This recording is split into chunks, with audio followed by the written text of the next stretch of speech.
Good morning students. B Ed first year के online class में आप सभी का स्वागत है। चाइल्डहुड एंड ग्रोइंग अप में हम लोग साइकोसेक्सुअल स्टेज फॉर फ्राइड के बारे में अध्ययन कर रहे थे, जिसमें पहली अवस्था हम लोगों ने ओरल स्टेज, मौखिक अवस्था के बारे में हम लोगों ने अध्ययन किया हुआ था। अब सेकेंड जो अवस्था है, दूसरी अवस्था जो है, वह अवस्था गुदी अवस्था है, द एनल स्टेज, जो कि 2 से 4 वर्ष तक है। 2 से 4 वर्ष तक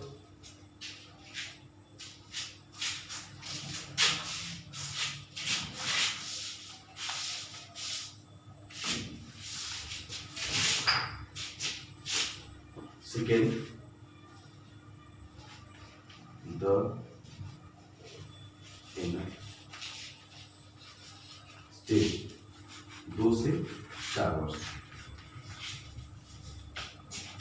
2 से 4 वर्ष तक है एनल स्टेज।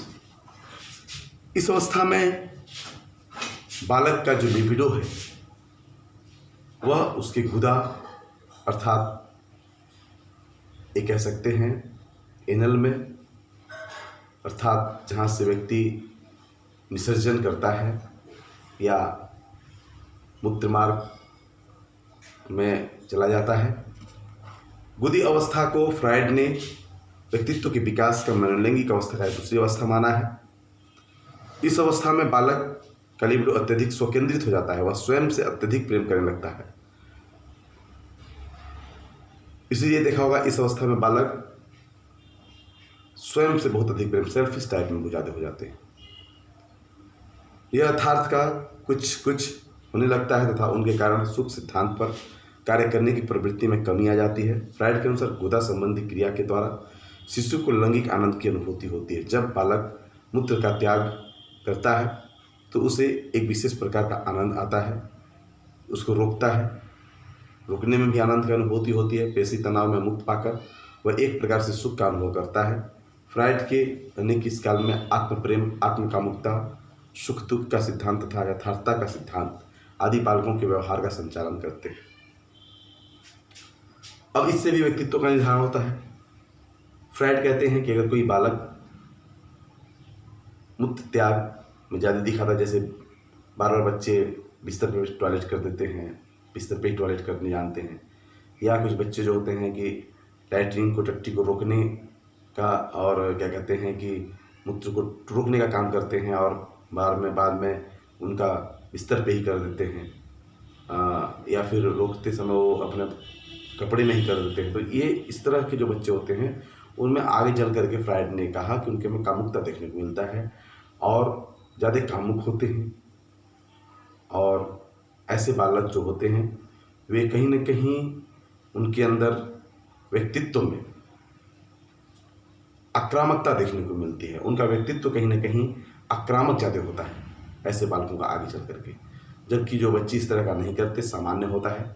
इसीलिए उन्होंने कहा कि घर के अभिभावकों को कहीं न कहीं से उनको इसका शिक्षा देना चाहिए, इनका ट्रेंड करना चाहिए कि कब आपको क्या करना है। एक टाइम होना चाहिए, एक फिक्स होना चाहिए कब आपको क्या करना है। इससे बालकों में कामुकता या ऐसी जो विकृतियाँ होती हैं पर्सनालिटी से संबंधित, वो विकृतियाँ आने से बच जाती हैं। तीसरा है लिंग प्रधान अवस्था, द फैलिक स्टेज, 4 से 6 वर्ष तक का समय है। फ्रायड ने विकास की तीसरी मनोलैंगिक अवस्था लिंग प्रधान अवस्था कहा है। इसकी अवधि 4 से 6 वर्ष तक है। इस अवस्था में बालक का लिबिडो लिंग तथा योनि पर केंद्रित हो जाता है। इसी कारण इस अवस्था के बालकों में हस्तमैथुन जैसे क्रियाएं होती हैं। लिंग प्रधान अवस्था में पुत्र का लिबिडो प्रायः माता और पुत्री का लिबिडो प्रायः पिता की ओर चला जाता है। इस लिबिडो का फ्रायड ने एडिपस ग्रंथि OEDIPUS ओडिपस कम्प्लेक्स COMPLEX का नाम दिया है।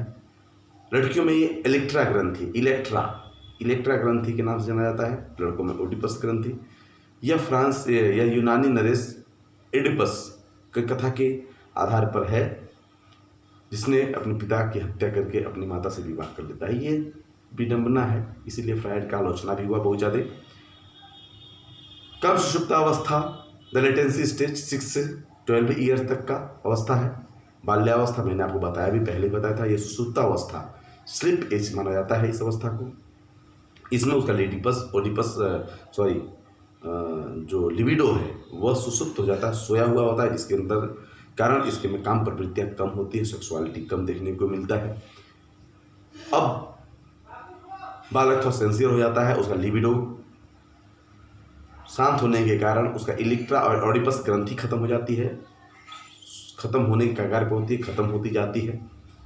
बालक पर मित्रों का अधिक प्रभाव पड़ता है तथा माता पिता पे कम, दोस्तों पे रहना, खेलना कूदना, जो माँ के दुलार प्यार अच्छा लगता था अब कम लगता है।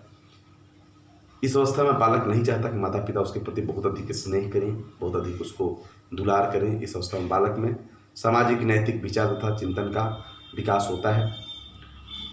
जननेंद्रिय अवस्था द जेनिटल स्टेज, जो कि 12 वर्ष किशोरावस्था में पाया जाता है।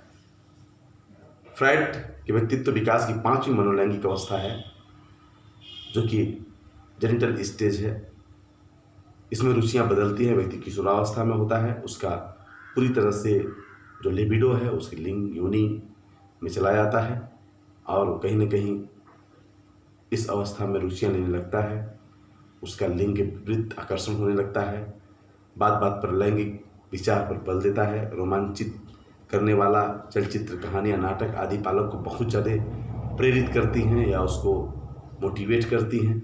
इस अवस्था में मानसिक अशांति, तनाव, संवेदनशीलता, मैंने पढ़ाया आपको किशोरावस्था के बारे में, वही सारी विशेषताएँ, लैंगिक विशेषताएँ मिलती है। इस अवस्था में 12 से 15 वर्ष के बालक एवं बालिकाओं में होमोसेक्सुअलिटी, समलैंगिक प्रेम भी देखने को मिलता है।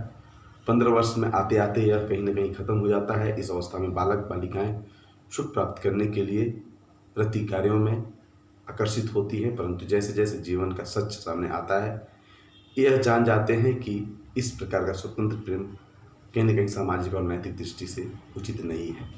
अब इसमें पर्सनालिटी का निर्धारण फ्राइड ने करते हैं, कहते हैं कि जो व्यक्ति अपने इस इमोशन को, लिबिडो को ज़्यादा प्रदर्शित करने की कोशिश करता है उसका व्यक्तित्व तो समाज में बहुत अच्छा नहीं माना जाता है, जबकि जो व्यक्ति इस इमोशन को कहीं